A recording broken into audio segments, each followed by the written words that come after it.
In the summer, we sent out sunflowers and sunflower seeds and a little physical gift card to everyone's homes. And a little thank you note from our CEO and executive team saying, thank you for the hard work you do. We really appreciate life is hard right now. Let's stick with it. It's going to be okay, etc. Just a little sunshine in everyone's letterboxes, because this was April, May. No one knew what was happening with the world. Feels like eons ago, doesn't it? We published that on our intranet explaining what it was for, but we did like an added value bit. So again, like I said, Workplace was used. If you didn't use it, you weren't missing out. But we created a Growing Together group on Workplace, where we asked everyone to post photos of their seeds as they grew. And at the end, we'd have a competition and we picked the best ones. Now, that was amazing because people started going, oh, my sunflowers aren't growing very well. What can I do? And someone in the Glasgow office is talking to someone in Cardiff going, have you tried this? Have you tried this? Those two people would never normally meet. It's incredible.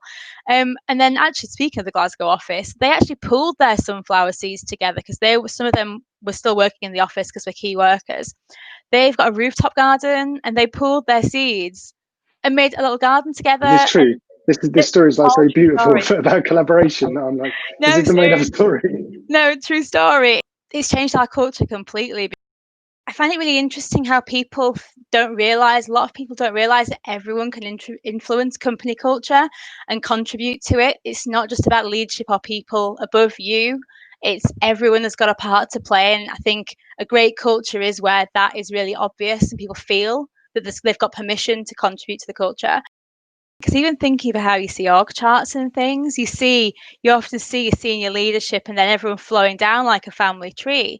But you could actually even draw those differently, couldn't you? I'm going on a tangent here, but you could almost have the leadership team in the middle or dotted around the outside, a big circle, or going sideways. And that would people would visualize that leadership and that hierarchy differently just by how it's presented on a piece of paper. There was an organizational board game that was made. And because they even changed the processes and the way the organisation was going to run, how different teams would work together. And everyone in the organisation got to play this board game in groups. And because people were playing through a process with other people in different roles, they could sort of see, right, well, I'm sat in this role here, but I can see what you need to do over there now and how your culture's changing too. It really helps harmonise something. We have someone from the marketing team hosting this Ask Me Anything thread. Anyone from the organisation can come and ask a question on that thread, anything at all. We've had people find out about what each other does and that kind of thing. So that's helping create those connections that you wouldn't even have in the office normally. Everyone's responsible for a culture, but who has a lot of influence on it? Are the right people having a good influence? Because people pick up on those vibes. If you've got someone who is the loud complainer is such a big influencer. But once you turn that person around, they will be such a big advocate. It's about knowing who your influencers are, but being authentic and real about it at the same time. You want them to be trusting you. Any data you've got, don't just look at what it's telling you. What is it asking you to do? Remember, culture's never done.